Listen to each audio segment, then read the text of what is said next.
In today's episode, we discuss one of the oldest roller coasters in the world that continues to inspire coaster designers to this day. Welcome to Airtime Traveler.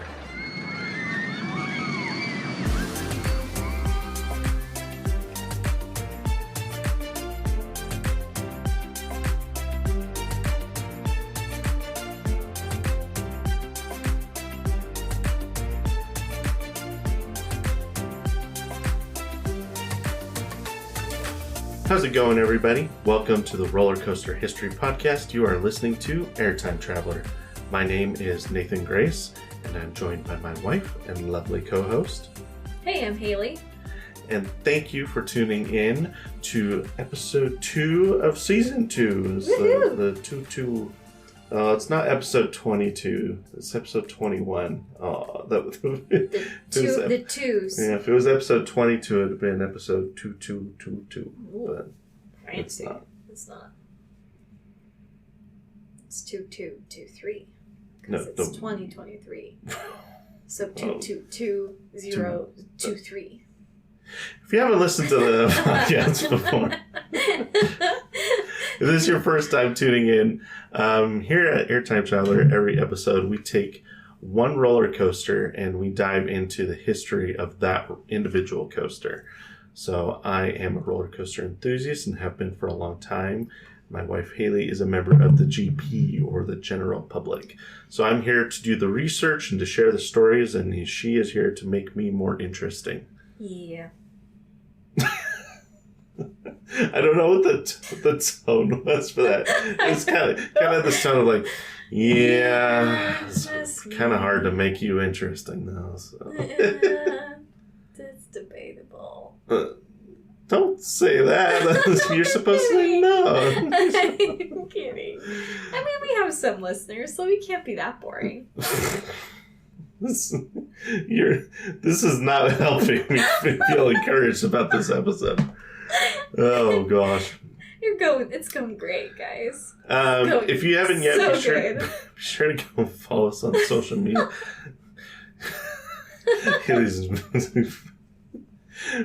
Making this podcast sound boring before we even get into the boring part.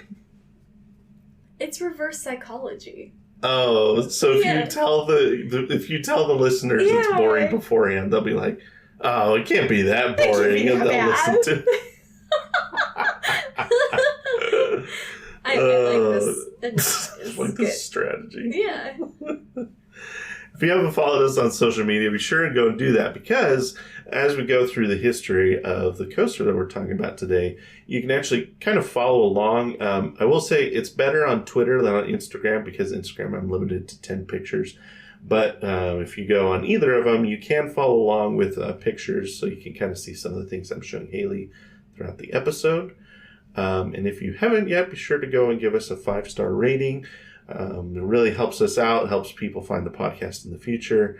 And I know some of you have done that already, and we really appreciate that. So I don't think there's any news or anything notable to talk about today, except we do have some personal news that we've recently made it public among our entire friend and family group. But we are going to have another baby. Haley is pregnant. Yay! So that has kind of impacted our amusement park trips for this year, obviously. But I think we'll still be, or at least I'll still be going to all the trips that were originally planned. It's just trying to figure out if Haley's coming, if she's not, because obviously when being pregnant, she can't ride the rides. But I definitely know that I probably won't be going to Holiday World and Kentucky Kingdom. I'll be spending time with family while you go. Yeah, so those two will probably I'll be solo. I think Dollywood, you will be coming with me. At least one of the days. Yeah, and once we're in Silver Dollar City, you'll probably come when we do those, just every now and then. I'm hoping to go during Christmas time, because then the baby will be born, and then hopefully, that's true. Hopefully, I can ride stuff. Yep. That would be awesome. The baby is due in October, so so pretty much throughout most of this season, Haley will be pregnant. So yeah, kind of a bummer, but we're really excited. Yeah. So. It was one of those things that's like whenever Haley, like, because we wanted to have, more kids. And so we knew whenever Haley got pregnant again, there wasn't going to be a convenient time. It was either like there were going to be parks she was going to have to miss out for, when that time period that she was pregnant. Whether the it was perfect time would have been like end of fall through. But that was the thing though, is like we partially waited because we wanted Disney, to be able to go and ride everything at Disney, and so it was kind of like, I don't know, like I said, we sacrificed so that you could go to Disney, but you'll miss out on Dollywood. That was kind of like, yeah. I mean, it is what it is. So, is but we are very excited. This was planned. So it's not an accident. No, this was planned. So we're very excited. Hopefully and, finding out the gender soon. So there's a lot to look forward to. Yeah. So I posted on. I haven't posted on Airtime Traveler. I think this will be when people find out to listen to the episode. Yeah. Maybe I'll post about it like a week or two after, because I know there's some people that follow us on social media that may not necessarily listen to the podcast. But just so people are aware, because there will be there. I'm rambling here, but recently I decided to get an ACE membership, so there'll be at least one or two ACE events I will be going to this year. So if you do I'm excited for you for that. Yeah, I'm excited. So if you do see me there, you can feel free to come up and say hello. I'll probably be wearing an Airtime Traveler shirt just because I don't post my face all over social media. It's just kind of the Airtime Traveler logo. So if you see me wearing an Airtime Traveler shirt, surely that's me, because no one else will be wearing one. It's one of a kind. One of a kind shirt for now, until we get more followers and more of a following. Yeah, until we start selling hundreds of shirts to all the enthusiasts out there. Yeah, so. So I will be at the Ace Around the World at Worlds of Fun in May. Mm-hmm. Haley is still up in the air if she's going to come with me or not. But we'll see. For sure I will be there. And then I don't remember where I was going with this. I'm just rambling about the pregnancy. I don't even remember where I was going with this. But anyways, you were just talking about your ACE membership.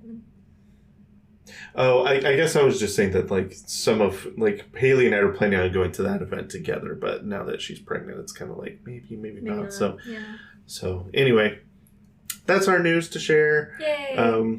Like I said, we are excited. We knew it was going to cause some inconveniences as far as trips that we were planning on going on, but and I hope to still contribute as best as I can on the podcast with things I might not be able to put in my 2 cents on how I feel about that ride.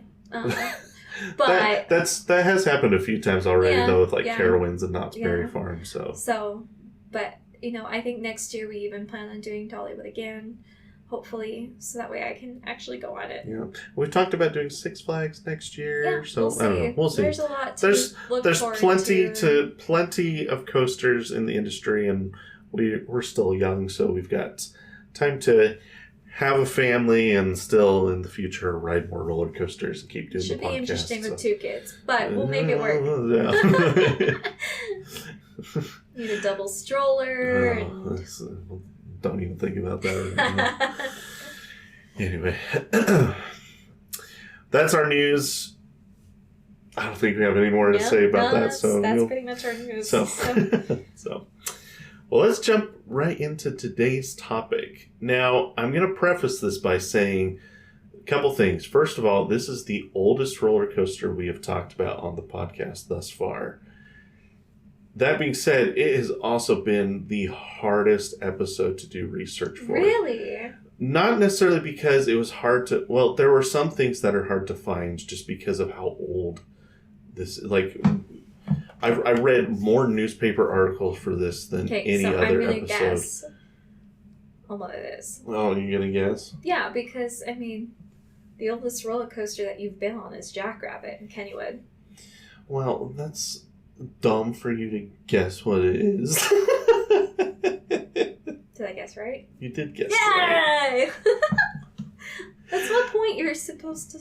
I'm supposed to make it interesting. Well, there's other old roller coasters we've been on. Well, Kennywood alone has 3 coasters that were built in the 20s. I guess so, but we talked about one of them already. No, we haven't talked about any of the woodies at no, we did. No, we talked about Phantom's Revenge and Exterminator, are the two that we talked about. I thought we talked about Thunderbolt. Yeah. No, I think before. Oh, I should have looked this up beforehand, but I think the oldest coaster we've talked about thus far is Racer at Kings Island, which was built in '72. That's just off the top of my head. I think that's the oldest one we've talked about so far. So I'm trying to think, because it would definitely be a wooden coaster would be the oldest one. And the only other wooden coaster we talked about last year was Mystic Timbers, which is a new one. So yeah, so I think the Racer was the oldest one we've done thus far. So that one turns 51 this year. So yeah, Jackrabbit's over 100. Jackrabbit's twice that age. So it was difficult finding information for some things because just some things aren't documented when you're going that far back. Right. But what really caused what took so long was there really is a lot of info to go over when you're talking about 100 years of history versus like Gatekeeper, where there's like 20 to 30 years of history, depending on what you're discussing. So that being said, I do have a lot to cover, and we already have taken up 10 minutes of intro talking about pregnancy, so we should probably get into this so that we can get through this. So Jackrabbit. Gotta be serious, man. I know, we gotta be serious. I will say last week's episode, it's gonna be a different. We have to be boring. We have to be boring. It's not gonna be boring. It is gonna be a little different than last week, because last week we were talking about a coaster that was just like absolute failure of a coaster. And this week we're kind of changing tones to like a coaster that has basically been perfect since the moment it opened. Right. And so, I mean, there's a reason it's been around for so long. And so, like, there's not like a lot of bad things to say about the coaster. There will still be some funny things because you're looking at 1920s history, which there's some bizarre stuff I found in some newspaper articles. But I'm not surprised. It won't be necessarily about the coaster. So kind of a different pace than what we did last week. But should be interesting. I hope you stick around because a lot to talk about here. So, Jackrabbit at Kennywood in West Mifflin, Pennsylvania. Opened in 1920. Yeah, this is Haley's home park, if you didn't know. She grew up maybe like 30 minutes from this park. Yeah, so she grew up going to Kennywood. She's been a Jackrabbit more times than I have, for sure. It is the 6th oldest roller coaster in the world and the 3rd oldest in the country. So, a lot of history there. Which is really cool. It's really cool. It was in my backyard. Like, I don't think I ever realized how cool it was until I started, like, you and I really started to get into roller coasters. And it's super neat. And it's interesting because we'll talk about this later in the episode, but we actually had the opportunity to. Well, I think you were feeling under the weather towards the end of the day when we went to Kennywood the first time. I didn't want to get on it. Maybe. But I had the opportunity to ride Kennywood in 2020, which was the centennial year. Yeah, it was 100th. Its 100th birthday I got to ride, which is really cool. But at the time, I wasn't really an enthusiast, so I really didn't know how cool that was. Right. And, like, now that I know that it's the 3rd oldest coaster in the country, like, it's like, whoa, that's a pretty historic piece of roller coaster that I got to ride. And during its centennial year, like, it's a big deal. It is. It's probably one of my coolest roller coaster moments looking back. And so, opened in 1920. It's wood, obviously, 2,132 feet long, 40 feet tall, but has a 70-foot drop because of its use of the terrain with a 45-mile-per-hour top speed. In the Coaster Bot rankings, it ranks at number 131 in the country, which is impressive for its age. The only coaster built before 1978 that ranks above it is the Cyclone at Luna Park, which is like the most famous roller coaster of all time. So that's fair. It ranks ahead of the rest of the pre-World War II wooden coasters, such as Giant Dipper at Santa Cruz Boardwalk, Leap the Dips at Lakemont Park, and Roller Coaster at Lagoon, which are some other really old wooden coasters that are still in operation. At Kennywood, it ranks 4th. It's behind Phantom's Revenge, Steel Curtain, and Thunderbolt, but just barely behind Thunderbolt. They're only like 6 spots apart in the rankings. Ranks ahead of Skyrocket, which is hilarious. Yeah. Which is funny because I actually rank it above Skyrocket too. So I concur with that. Skyrocket's not much to talk about. It's fine. The first half of Skyrocket is great. Right. And then the second half is just a buzzkill. So we'll talk about Skyrocket at some point. And then it ranks ahead of Racer and Exterminator as well. So, review the name. Here's the name and the logo here. The name is interesting because in the early 1900s, up until like 1950, even as late as 1970, I would say, roller coasters just kind of all had one of like 15 names. Like, they just all had the same names. Roller coaster. Well, yeah, it was like roller coaster, racer. What were some of the other ones? Jackrabbit was popular. Cyclone was popular. Thunderbolt was popular. Pippin was popular. Like, I don't know, just they all have like, and I think it's because back then you didn't really know about roller coasters on the other side of the country. Right. So it was just kind of like you just named it whatever you wanted, and people locally would know what you're talking about. Nowadays, parks try to get more creative and unique because you know about every coaster in the country. Right. So is it still the only one named Jackrabbit? No. Really? No, it's not. So, and it's funny you should mention that because that actually does come into play later in the episode. So I always do this. I'm well, sorry. no, you're fine asking questions. It's just you need to understand that if I put your question on hold, that's why. Just ignoring me. Well, I did answer your question. I said it's not. The name is fine. I think it's an outdated name, but I think that's the point. You know what I mean? Like, I think it's supposed to have an outdated name. It's just it's a classic name, and they felt the need to keep that instead of renaming it, which I think is fine. Yeah, I think that's agreed. Perfectly acceptable. The logo obviously is very old 1920s logo. They've added. I will say this is so they added a new sign outside. Right. This is within the last 10 years, I think. Kennywood has like a mascot that will walk around that's supposed to be quote unquote the Jackrabbit. I wouldn't be surprised. Maybe they have like the kangaroo and the Jackrabbit walk around together or something like that. I can't remember, but I feel like I've seen him before. That's possible. So that's the quote unquote new logo, I suppose, that's above the park entrance now, or the ride entrance. Reviewed the paint scheme. I mean, the paint scheme's just white. They just paint the roller coaster white, essentially. I really like the trains. The trains have like a nice logo on the side of them, and the contrast really well against the white paint job. I think the trains are blue, orange, and green, I think is the 3 colors they have now. Right. So, so they look really nice. Here's the park's description of the ride. I would love to use monologue voice for this like we did last week, but the description here is not a monologue. I don't know. I mean, I guess it could be. Try it. The Jackrabbit is best known for its 70-foot double dip drop. Join generations of fun seekers and experience one of Kennywood's most recognized rides. Designed and built by John Miller on a natural ravine, he cleverly used the landscape of the Monongahela Valley to his advantage. Yeah. A classic wooden roller coaster, Jackrabbit is known for its 70-foot double dip drop, a rare and unique feature, but above all, it's recognized for its legacy. Riding the Rabbit is a rite of passage in Pittsburgh, an experience you will treasure forever. That was very good. Thank you. I was impressed. There's a lot more here. It goes on to talk a little bit more about the history. That could have had like an echo, even like. I think rather than monologue voice, it's kind of turned into like trailer, like movie trailer voice, like this summer, like. But like Jackrabbit, I feel like it needed an echo. Jackrabbit. Let's see. Customer reviews.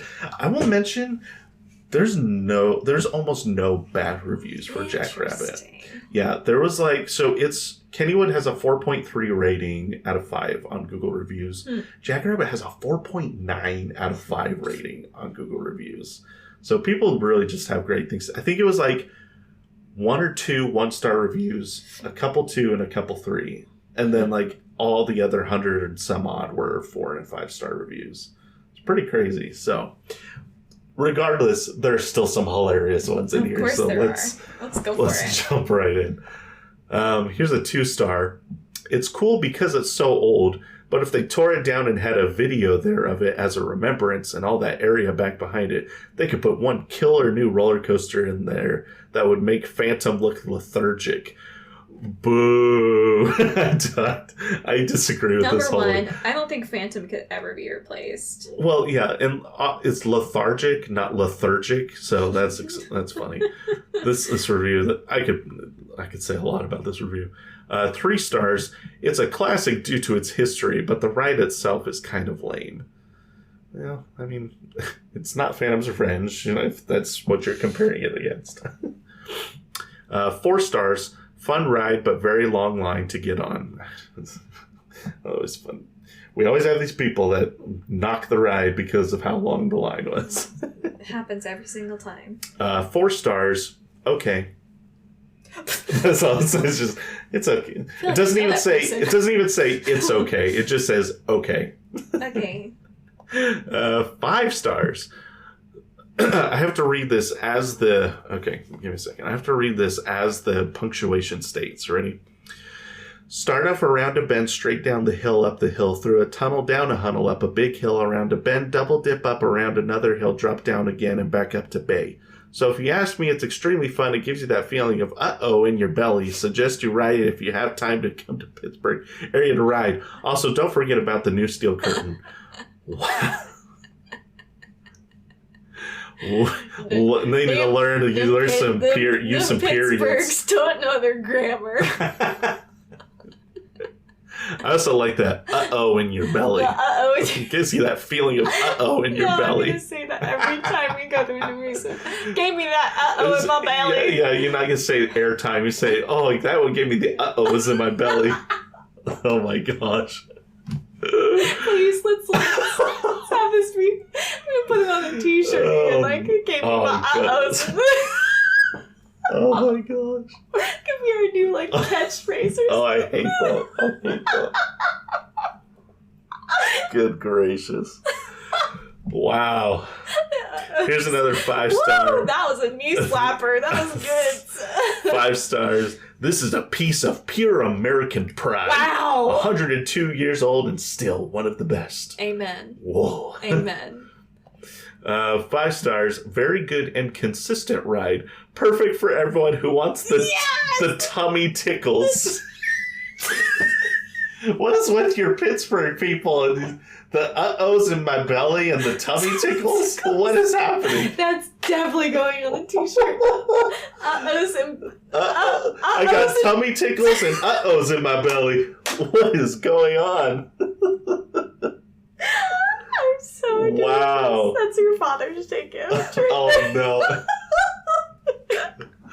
Good gracious. Oh, my gosh. Oh, my word. This is fantastic. these are great. 5 stars. These are my favorite out of all of the reviews. They're so good. 5 stars. A fun ride. You don't actually spend much time in the seat. What? I mean, you get some airtime on the hills. I but, I felt like that. I mean, you do. You come out of your seat when you go down the drops. Yes. But the drops are only like half of the ride, so the other half you should have your... I don't know. I felt like the restraints were a little loose on me, but... Yeah, they are. Is that why you don't like it? I know you don't like loose restraints. I don't. That might be probably... why you don't like it as much as I do. And finally, last but not least, of course we have to have one of these. I didn't ride any roller coasters while at Kennywood Park. My granddaughters did. We also had Potato Head fries with cheese. Delicious. This has nothing to do. Has nothing to do with Jackrabbit. Also, she didn't ride any roller coasters. But she mentioned 5 stars for Jackrabbit. She did mention potato patch fries. That's good stuff. There were several people in the reviews that mentioned the potato patch fries, which is funny. So there's some reviews of Jackrabbit at Kennywood. let's jump right in because we got some history to talk about. And we're already 24 minutes into this episode. Now I want potato patch fries. Oh, that sounds really good, doesn't it? Yeah. All right. So let's talk about Jackrabbit. We're going to go all the way back to 1899.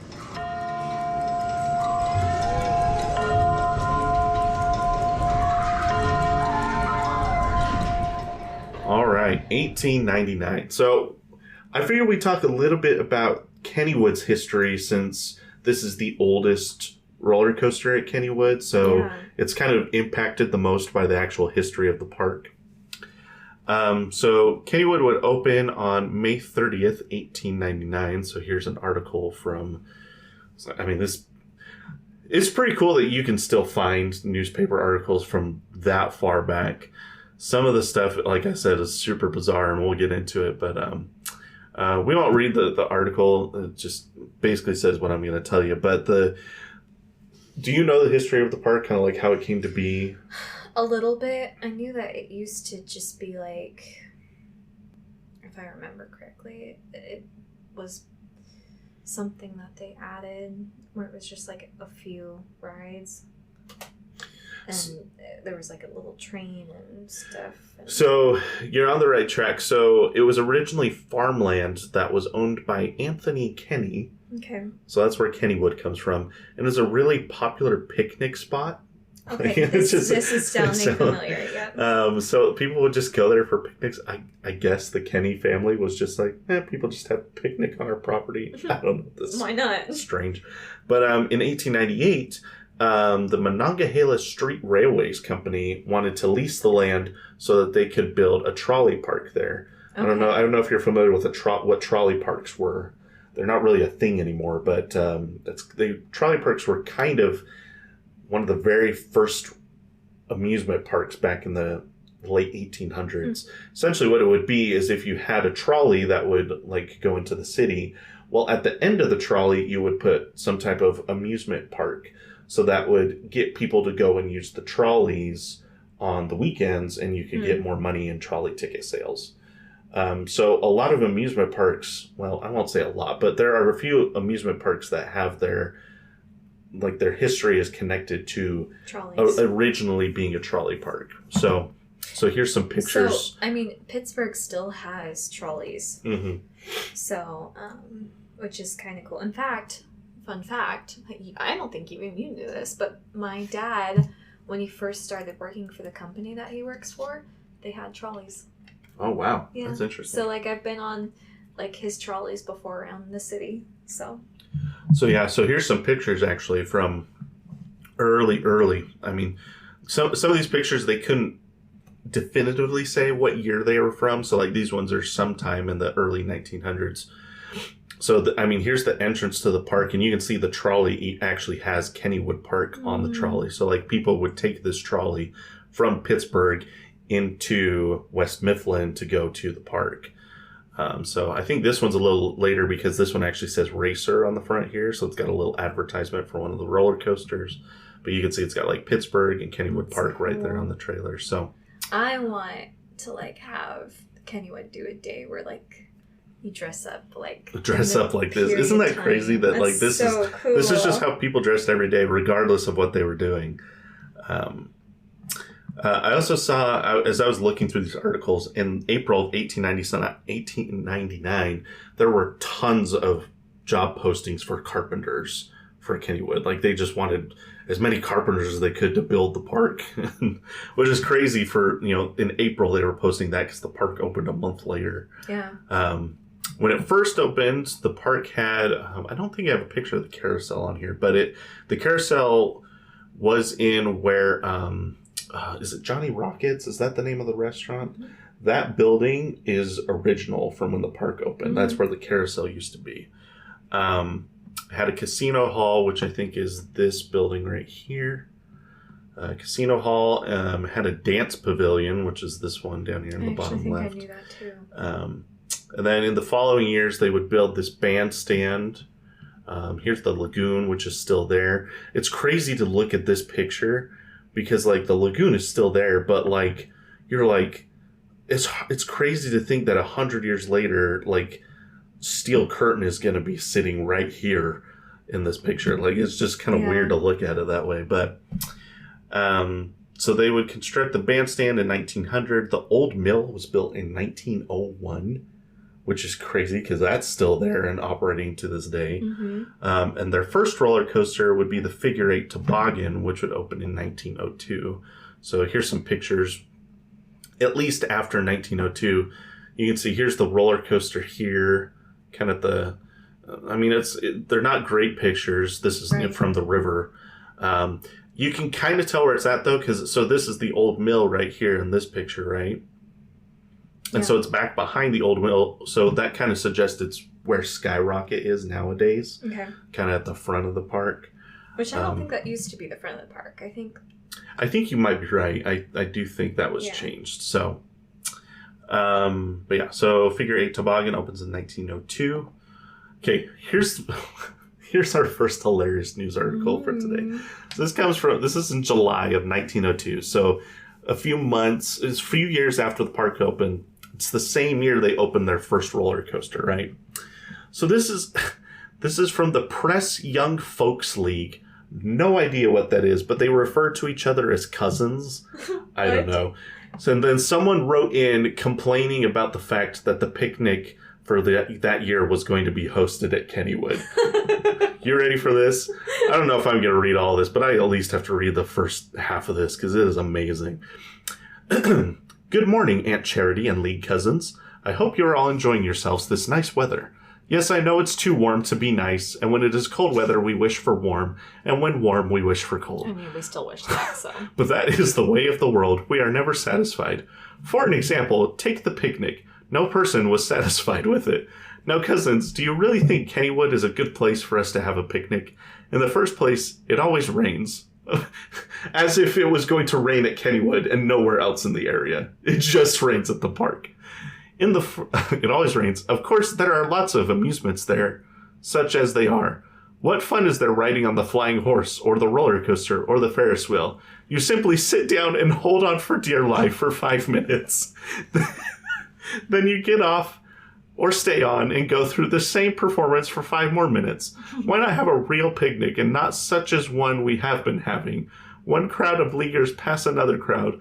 There is only an "How do you do, cousins?" hardly audible past. Or if there's a couple of them personally acquainted, go through all the... Okay, you get the idea. Stranger and stranger. Oh my gosh. And then, after all this complaining, they sign it Robin Hood. I have no idea. Okay. Good old Robin Hood. Wow. Is that how you feel on a roller coaster? You're just hanging out for dear life for 5 minutes? Sometimes that's how I feel. Oh, that was a weird one. No idea. Press Young Folks League. One of the first times I went on Phantom, that's how I felt. It was literally like... Because they only have the lap bar. Honestly, I still kind of feel like that on Phantom, and I love it. Yeah, it's just, I literally, like, wrapped my arms around this bar and clutching it. I remember... I would say I'm hanging on for dear life, not because I'm afraid I'm going to fall out, but because I'm just getting thrown all over the place. Yeah. Good stuff. Yeah. I wish I had a picture of, like, me clutching this bar. For the first time you were my hands and arms were probably white from clutching this bar. So. Good stuff. The success of the Figure 8 Toboggan would prompt park officials to double down on roller coasters. And I mean double down.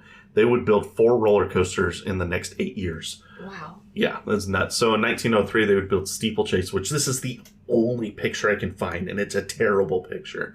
But it was 6 tracks next to each other and like rode horses. That's crazy. It was only there for a year, which is why it's hard to find pictures of it. But I guess this is the building that it was housed in. They called this the Steeplechase building for that reason. So 1905, they would build Scenic Railway, which I found no pictures of. No idea. But 1910, they would build the Racer. But don't get this confused with the Racer that's at the park nowadays, because it's different. Okay. But it's the same idea. Same spot? It is in the same spot, and it's the same concept. It was a racing coaster. Here's a good look at it from an overhead view. That's amazing that they even got these pictures. Isn't this really cool? I have to give a shout out to I think it's the Heinz Historic Foundation is where I got these. They have a whole file of like 1,500 historic Kennywood pictures. Like we need to go to the Heinz History Museum next time we go to Pittsburgh. Oh, I wonder if they have any Kennywood they stuff there. probably That do. would be really cool if they do. do. That would be really cool. I'd love that. Yeah.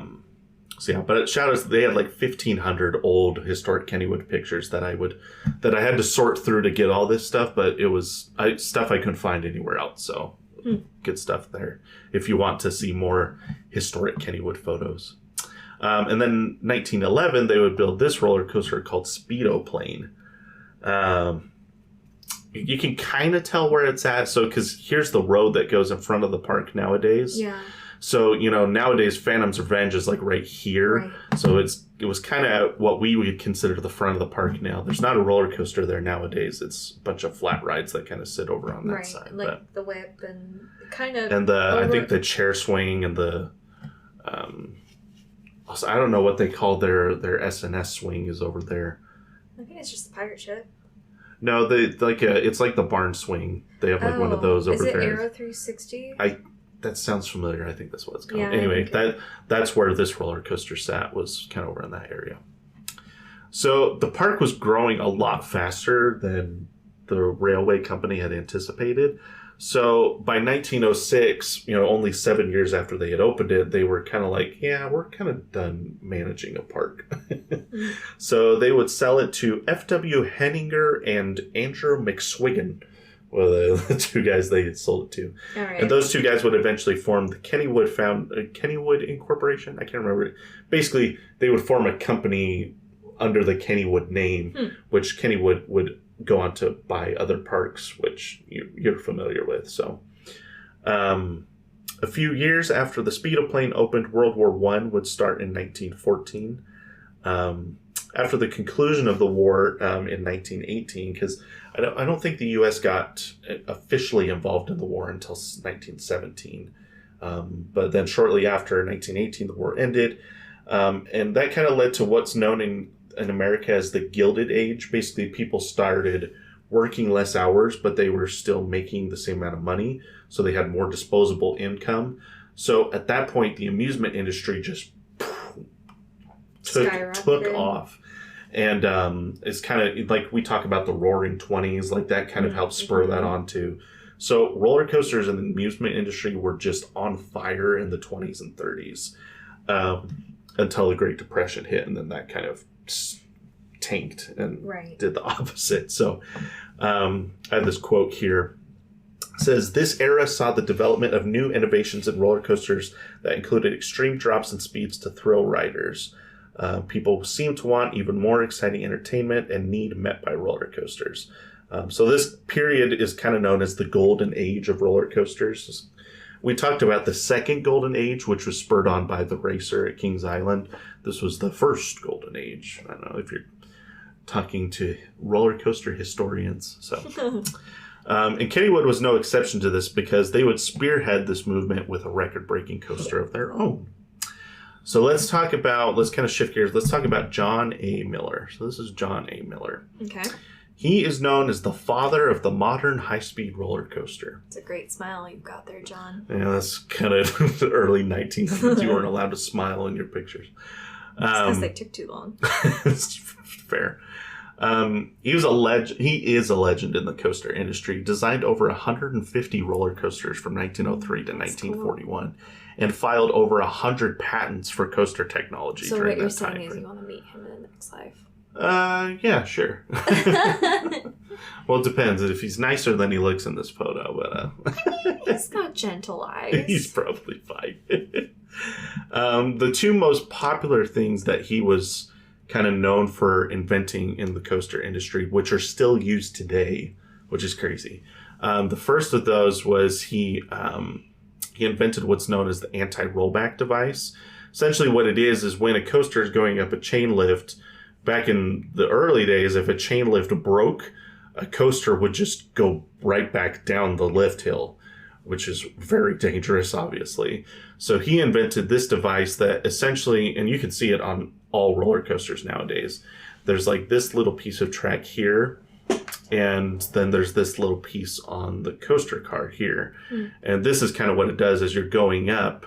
They kind of are locking into place as you go up. That way, if the chain were to break, it would catch, as you started to roll back, it would catch on this little piece on the bottom of the car.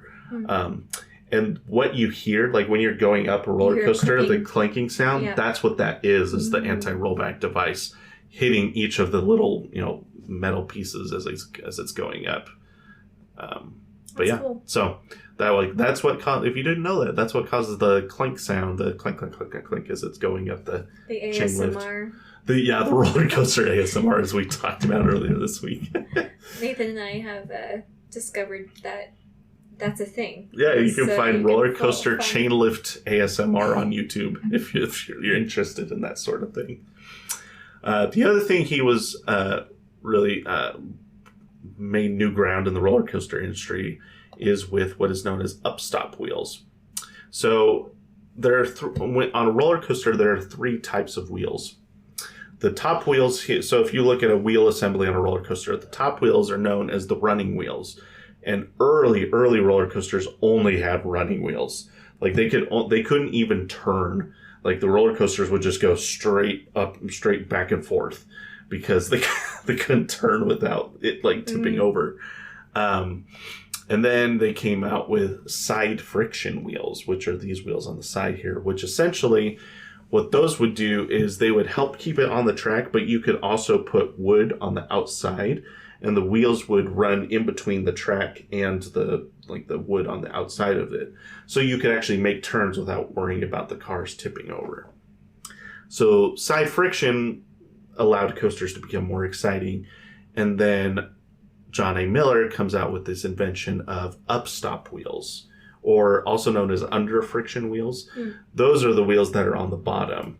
And those 3 wheels combined essentially allow the coaster train to grasp onto the track. So now you can do pretty much whatever you want, and that car is not going anywhere. Right. So that was a big deal in the coaster industry. So as this is going on, that he invents the upstop wheels. I think he filed the patent for them in 1919. Kennywood at the same time wanted to build a new roller coaster because we were just coming out of World War I. People are looking for more entertainment options. And so and they hadn't built a roller coaster since 1911. So it was time for them to do another big investment for the park. Miller had already done a lot of work for the park because he designed, which ones? He designed Scenic Railway, Racer, and Speedo Plane. So he had already designed 3 coasters for the park. So he was tight. He was tight with them. He was tight. Can you imagine them using that phrase in 1919? Come design another coaster for me, bro. Oh gosh.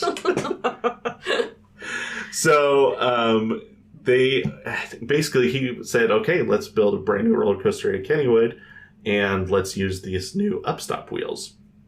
So on May 31st, 1920, Jackrabbit would open to the public as the first roller coaster in the world to feature upstop wheels.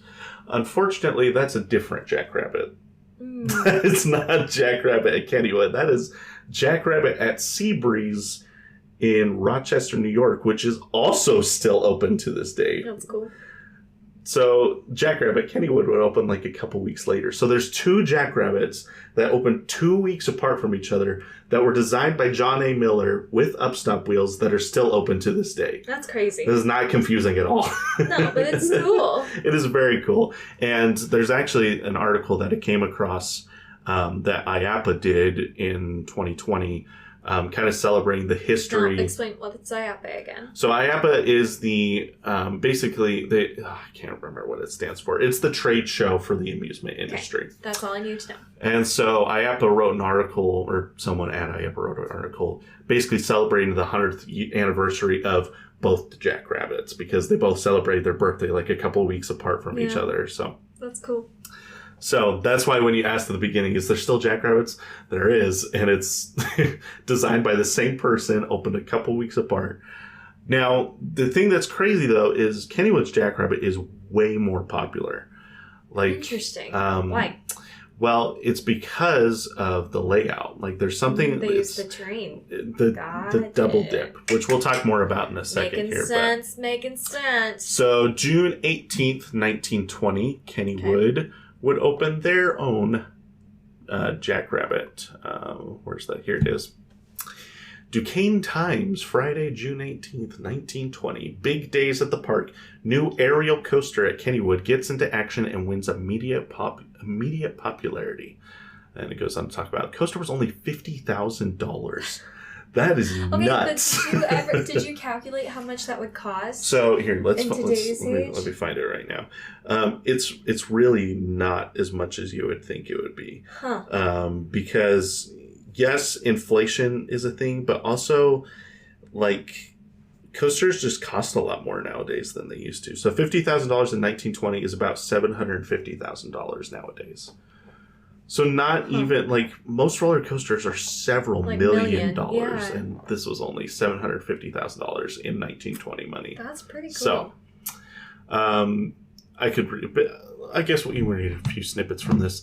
Thousands of persons crowded around the entrance to the mammoth new coaster. Isn't that crazy that a 40-foot tall coaster is considered mammoth in 1920? I mean, it was for them. It was for them. So, each one hoping to be among the first to try the hair-raising new ride.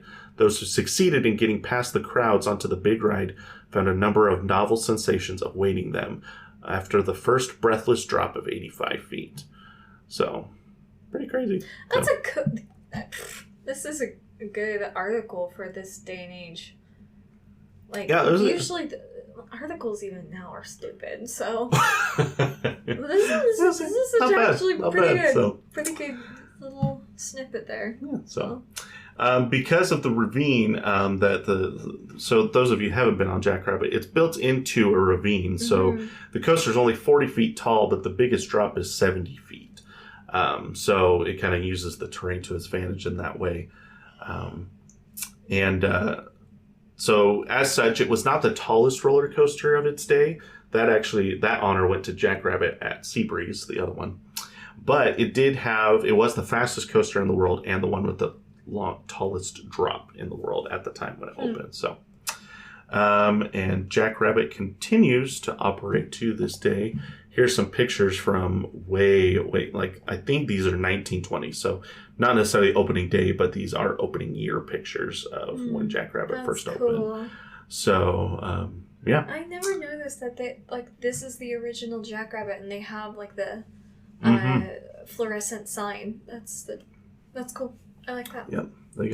There's a lot of stuff that's still original on this ride, which is really cool. So we'll talk about some of the changes they made over the years, but the ride experience is as follows. Go for it. The train exits the station and makes a slow left-hand U-turn, gradually picking up speed. The train makes its first dive into the ravine and then back up the other side and into a tunnel. The train follows another U-turn, then exits the tunnel as it dives back down into the ravine. The train then hits a unique mid-course chain lift.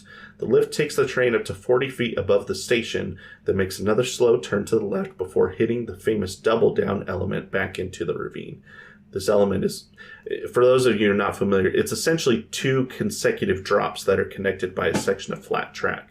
So instead of it being a big 70-foot drop, it's essentially two 35-foot drops that are connected by a section of flat track. So you get like tons of airtime on that second drop.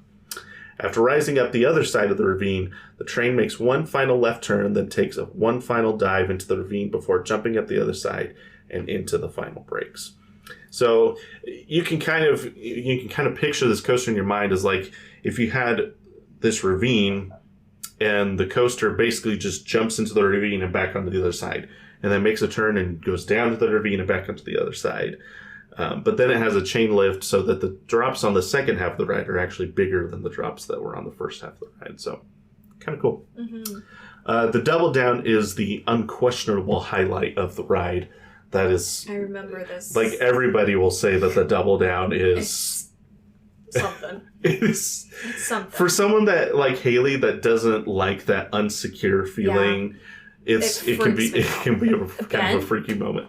Oh yeah, this is one of the reasons that Ben doesn't do because of this moment. Yeah, he says he felt like I mean, he says he flew out and someone grabbed him and pulled him back in. Yeah. I don't know how true that is, but he tends to exaggerate. But like when I went to Kennywood in July with your brother, like both of us rode the Jackrabbit, and like it's just that moment is just that is the best airtime in the park except for the finale on Phantom's Revenge. Mm-hmm.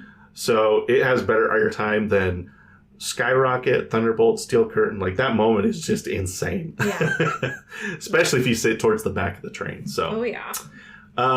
Airtime of any sort was practically unheard of at this point because upstop wheels is what makes airtime possible. Otherwise, the train would just fly off the track and go sailing into the ravine. But because of those upstop wheels, like now you can do steeper drops and actually have airtime. So the ride was. Did you have a question or something you were saying? No, I was just saying, like, if you look at the original pictures too of like the cart, like the trains, like those straps did not look very comforting. Flying up. Coasters are certainly safer nowadays than they used to be, which is good because now that if you keep an old coaster around a long time, they will make it safer. So like you can ride the Jackrabbit totally safe nowadays, obviously. But back in 1920, there was some sketchy stuff that they did. And we'll talk about some stuff. So all right, let's go. The ride was an immediate smash hit with the public, and like this article says, it was drawing thousands of persons to Kennywood a day. Sensational dips, gigantic leaps, and dizzy climbs. Love that. Basically, I think I've got a few newspaper articles here. Here's a bunch of them. So here's a song festival, Head's Kennywood program. Amusement parks were so different 100 years ago. Like, almost every article I found talked about, like, and there's dancing at the end of the day. Can you imagine, like, riding a roller coaster every day and you're like, all right, time to head over to the dance, like, the dance hall. Like, it's just total, like, that was just normal. And, like, they had picnics all the time. Yeah. I think they still do. I think they'll sometimes, like, throw... Like, whenever we, did, like, trips to Kennywood, we often call it, like, Monongahela Picnic Day at Kennywood. And it's not really a picnic, but, like, you would just... That's interesting, though, because that's kind of a throwback to what Kennywood used to be back in the day. So that's cool. Yeah. Here's another article, or just an ad, I guess. Kennywood today, double musical attraction, the Tommy Dixon Jazz Band and the Leo Feist Trio. All right. And then at the bottom it says, ride the Jackrabbit and the 3 other big coasters. Just put them out there. Put them in the side. This is the following year, so before the park opened in 1921. Amusements will be found in excellent order today. The 4 big coasters have been speeded up, and the Jackrabbit will be found faster than ever. I have no idea what that means, because it's not like a launch coaster where you can just turn up the launch system. Like, I don't know if they just grease the wheels more, or I don't know exactly what that means. I found several articles that talked about it being sped up for 1921, though. So I don't know what that's about. It's very strange. Interesting. I think I got one more here. This is from 1927. This article talks all about Jackrabbit, and the Jackrabbit has left his winter quarters in Kennywood. But it's strange because they had built 2 other roller coasters by the time 1927 rolls around, and yet Jackrabbit is still the headliner. So it's kind of interesting. I've got something really cool to show you now. I have a 1930 promotional video for Kennywood that I found. Cool. This is really cool. Now, we can't watch the whole thing because it's like 8.5 minutes long, but I've got a couple snippets here that I just wanted to show you. So it basically just shows like old video from the theme park of all kinds of stuff. Some of the things that were really popular at the park were like they had like a softball field. Like they would just have games at the park, and like there was horseback riding. Just it's very interesting, very different than your typical theme park you think of nowadays. A couple things you will recognize. So here's some of the horseback riding. They had the Tumblebug, which nowadays you might know as The turtles. the turtle. So they are still there. Isn't that crazy? So there's some old footage of the turtle running. I think I took Parker on those. Maybe. No, Parker hasn't been to Kennywood yet. We went on a turtle ride in Idlewild, which is very similar, yeah. On with the dance. This is so old that it doesn't have narration. It was just like music over the top of it, and then it had, for narration, it has like those slides that come in with the subtitles on it. So there's the dance hall. What do I got next here? The old mill, this, during like movies. Something, yeah. The old mill of romantic memory. So here's the old mill running back in 1930. This looks identical to how it is nowadays. The boats, like everything, it looks exactly the same, which is crazy. Yeah, that's fun. Yep. So I remember your brother and I, Colin, and I rode this while we were there, and it's just crazy how manual this ride is. Like, literally, the people have to, like, just pull the boats around. Like, there's very little mechanical pieces to this ride, so it's crazy. And then, of course, Jackrabbit, the thrill-producing Jackrabbit makes a show here in this promo. There's some people writing it. Now, this part is very cool because Kennywood actually posted this on their YouTube channel, I think during the Centennial. This is, as far as anyone is concerned, the oldest roller coaster POV video that exists. That's sweet. So you can ride the whole ride here. So, this is watching, Jackrabbit back in 1930, but obviously, that is so cool. Isn't this really cool? I found this. I was like, this is gold. This is so cool.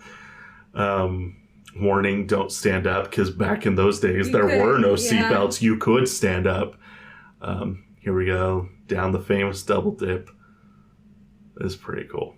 That is I will cool. do my best to figure out a way to post this on Twitter so you guys can go and watch this. The best thing, because I pulled this video from that Heinz Historic from I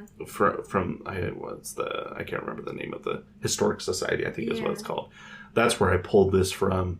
So I think the best thing to do is I'll probably just put a link to that page so that you guys can go and watch it because it's free to the public to watch this stuff. So and then I just there's a bunch in here that we could watch, but this parking lot was fascinating to me. Look at all the old cars. Well, and all of them were almost identical. Yeah. Like, all the cars people were driving back in 1930 were almost exactly the same. That's so fun. So that's just, if you told them that, though, they'd have been like, no, mine is way different than his. Mine's nicer. So then it talks about new thrills this season, which is how I was able to figure out what year this is from, because it doesn't say it on there. But by knowing that it was the same year that Cheryl Plain opened, you could figure it out that it was from 1930. Oh, so that's so cool. Really cool stuff. So there you go. There's a 1930 promotional video for Kennywood. Cool. So that's a 100-year-old video. Isn't that nuts? That's really crazy. So here's an article from 19th. Okay, I want you to look at this and tell me what is wrong with this image. So much. You may have to look at the bottom. The bottom is the part that is. They have Disney. They have Disney characters on here. What is this? So this is an article. It's called "Here's 10 More Lucky Bugs." I guess you could take these to the parks and you could use this in exchange, because this is old enough that we're talking about pay per ride. Yeah. Right. Like, there's no entrance to the park. You're just paying for whatever ride. So you had this play money that you could turn in as like a coupon, I guess. But they have Popeye on one of these. Bonzo. I have no idea who Bonzo is. Bonzo the bear. Oh, maybe. Is that what it is? I guess so. I'm just not familiar. Barney, Google, and then the very last one was Mickey Mouse. And Mickey Mouse is like pulling on Pluto's tail. This is very strange. Very it's an older animation. I mean, you could find animations that are kind of morbid like that. Yeah, it's just a difference in time periods, right? They would never get away with this for multiple reasons nowadays. Oh yeah. So, but you can see these Lucky Bucks are good for rides on Jackrabbit and Racer are listed on here. So, let's see. So that's Jackrabbit. That's kind of the early days of Jackrabbit. Now, because of upstop wheels, side friction coasters, which are coasters that just had the runner wheels and the side friction wheels, which is basically anything before Jackrabbit. those just pretty much start to die out immediately. Like once the amusement industry saw the Jackrabbit coasters, both at Seabreeze and at Kennywood, once they saw that, they basically were like, oh, we have to have one of those.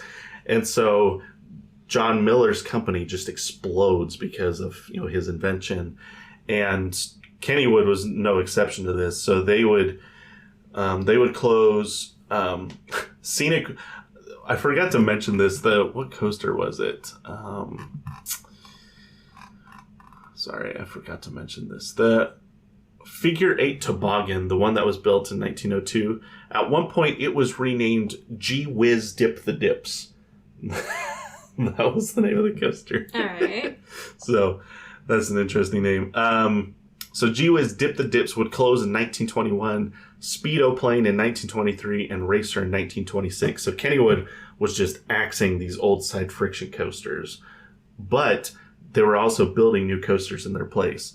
So in 1924, Pippin would be built in place of Speedo Plane. Nowadays, Pippin is known as Thunderbolt, which is still at the park. Okay. And then in 1927, Racer would be replaced by Racer, which is the racer that is at the park nowadays.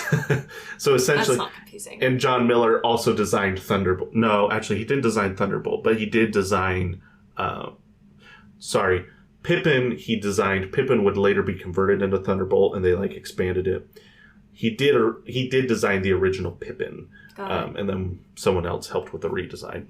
And then he also designed the racer. So essentially, Kennywood said, "Hey, John, we really like this new upstop thing you did. Can we tear out your old coasters and have you redesign some new ones with the upstop wheels?" And he was like, "Sure. You pay me, you can do whatever you want, right?" We need new coasters. After 1920, so Jackrabbit was 1920, after that, only 37 side friction coasters were constructed ever again. And to this day, where's my stat here? Oh, out of the hundreds of them that had been built over, the early 20s and 30s, only 8 of them remain in the entire world, and only 1 remains in the U.S. Wow. So Jackrabbit basically killed off all of them. So what's fascinating though is the one that remains is the oldest coaster in the world. Really? Yep, which is Leap the Dips at Lakemont Park, which, interestingly enough, is only a couple hours from Kennywood. I think you've mentioned this before that you want to go there. I do. I want to go to Lakemont Park at some point and check that out. So, all right. So let's talk about Jackrabbit since it's opening now. So this is something that came up a couple times that I saw was how they used to do maintenance on these roller coasters back in the day. Listen to this. So basically, let's just look at the picture and then I'll come back to this article. This is how they would apply the grease and oil to the coaster back in the day. They would just have some guy on the maintenance team stand up at the front of the coaster and apply the oil while the ride was going. No. So much no behind. That is nuts. The article, so this guy, I got these pictures from a lady that said her dad used to do it, and she said her dad called it basically said it was like skiing. Isn't that crazy? That's crazy. And then this is an article about some guy that said that he was some guy that did maintenance. This was from 47. Said he was listening for sounds that might show a defect in the Jackrabbit's tracks. He's already walked the length of the ride looking over the rails and supports. On his second ride, he leans from the car and oils the tracks at 75 miles. It says 75 mile an hour clip. I don't know what that means because the ride only goes 45 miles an hour. He prefers to do this part of his job before any customers can see him. It's tough enough to keep them from showing off, is his explanation. Then he rides the cars all by himself several times during the day. So basically he's saying he has to do this before anyone gets to the park because they tell people not to stand up in the coaster even though he's standing up in the coaster to do the maintenance. Yikes. This is nuts. Obviously, nowadays, they've figured out that this was dumb and that they shouldn't do this. But I guess this isn't just a Kennywood thing. This is just how it was done back then, which is crazy. Wow. So that's... You have to be a special kind of crazy. Yeah, to do this job. that's crazy. So no one ever died doing the maintenance, though, so I guess they figured it out. In 1951, they would actually update the train. So I don't know if you noticed in this picture earlier, where was it?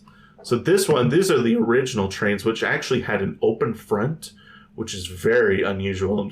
I can't think of any coasters. No. I guess, if you think of like a B&M Hyper coaster, like the front train is basically down by your feet, so it is pretty much open. Right. So I can't think of, what I'm saying is I can't think of any wooden coasters.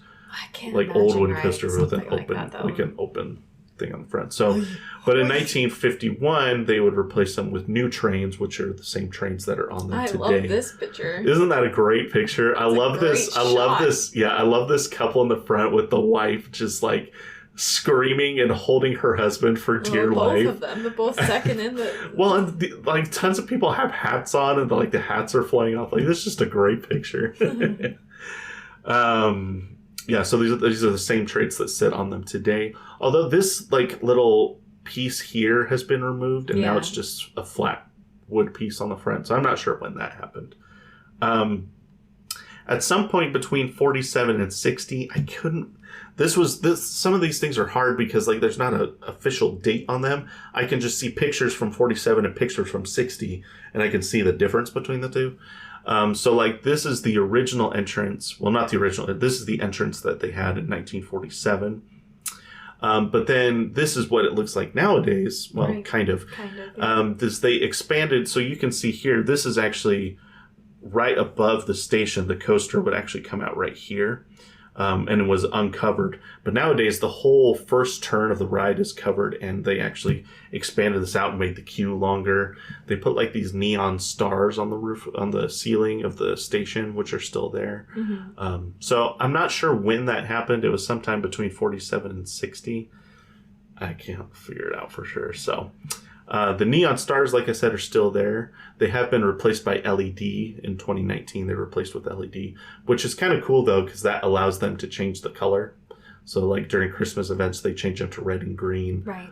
Stuff like that. So, Kennywood is famous for reusing and repurposing props from old rides. That makes sense. Yeah.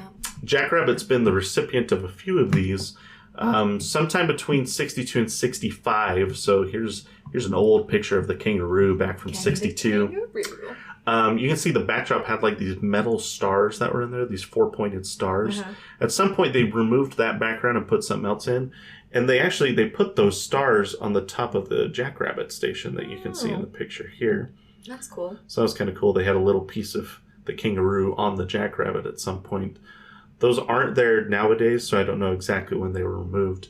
But something that is still there is in 1984, there was a coaster called the Dipper at Kennywood that closed.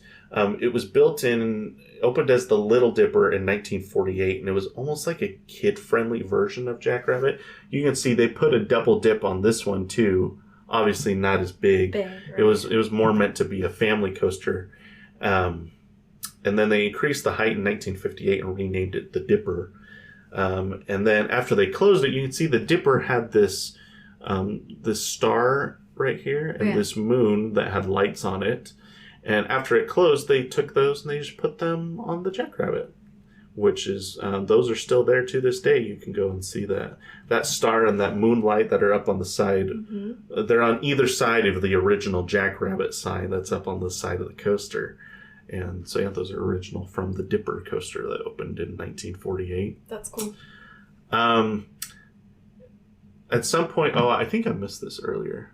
Oh, yeah. So I also missed, in 1947, they removed the mid-course tunnel. It's not exactly clear why that happened, but in 1991, they added the tunnel back.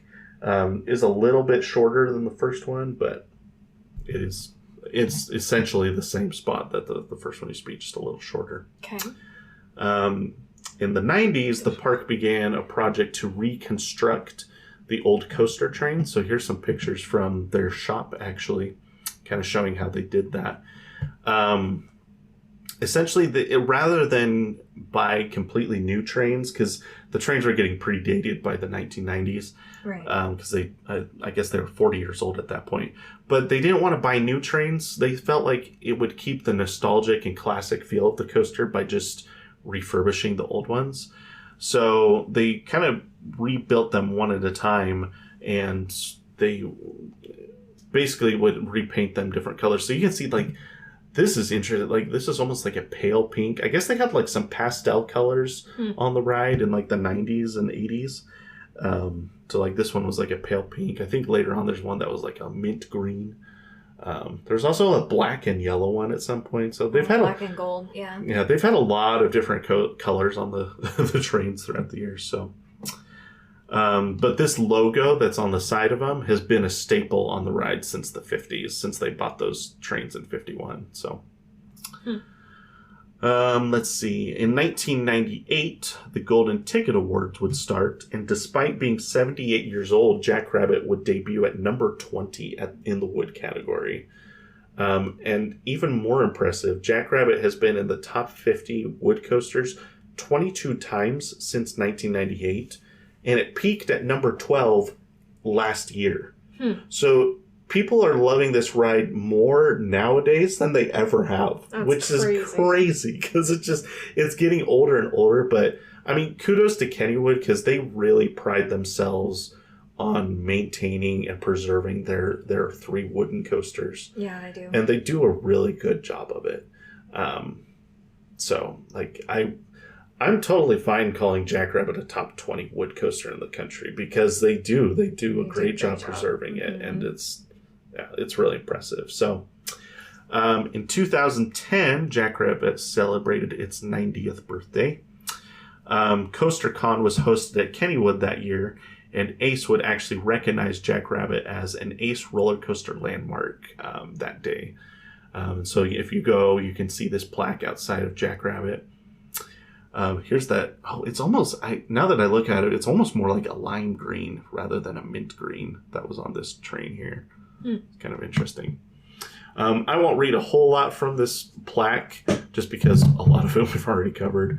It basically just goes to talk about how there's very few John Miller coasters remaining at a cost of $50,000, which we talked about. It talks about the tunnel being removed in the 40s, but reinstated in 1991.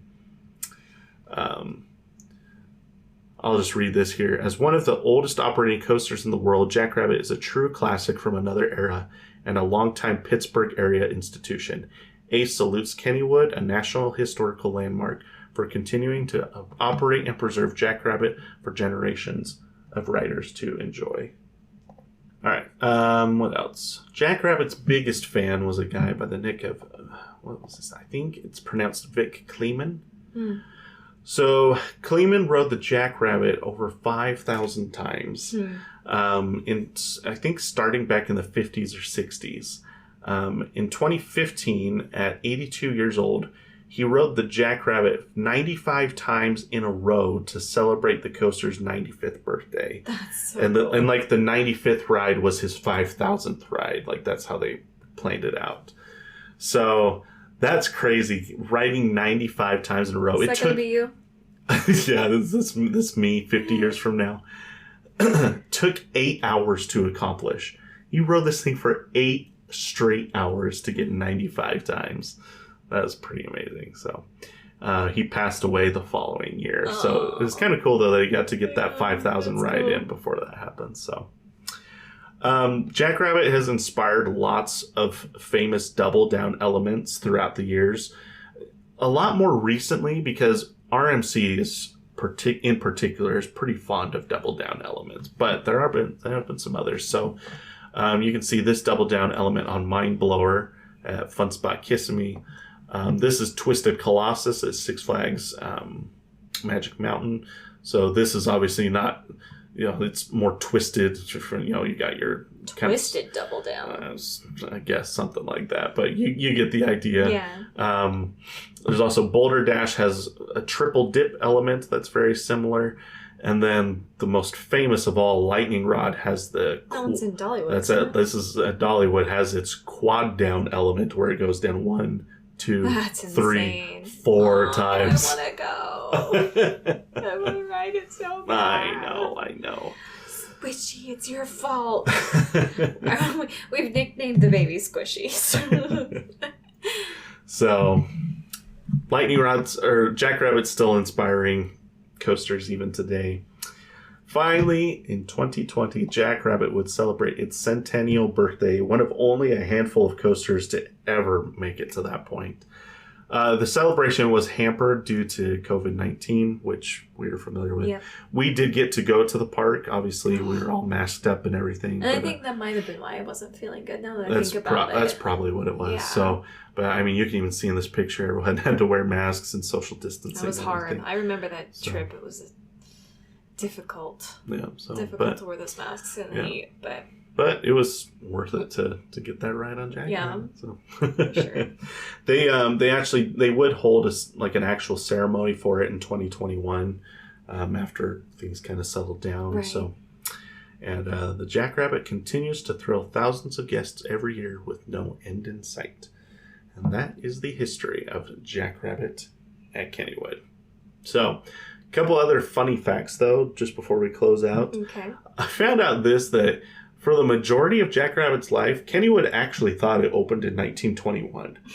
And then this guy who's an amusement historian, his name is Dave Honor, I'm not sure how to say his last name.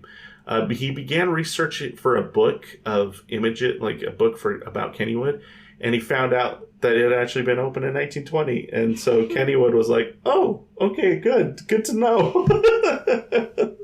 So that's really funny that for most of the coaster's life, people thought it opened in 21 until within probably the last 5 to 10 years, they finally figured it out.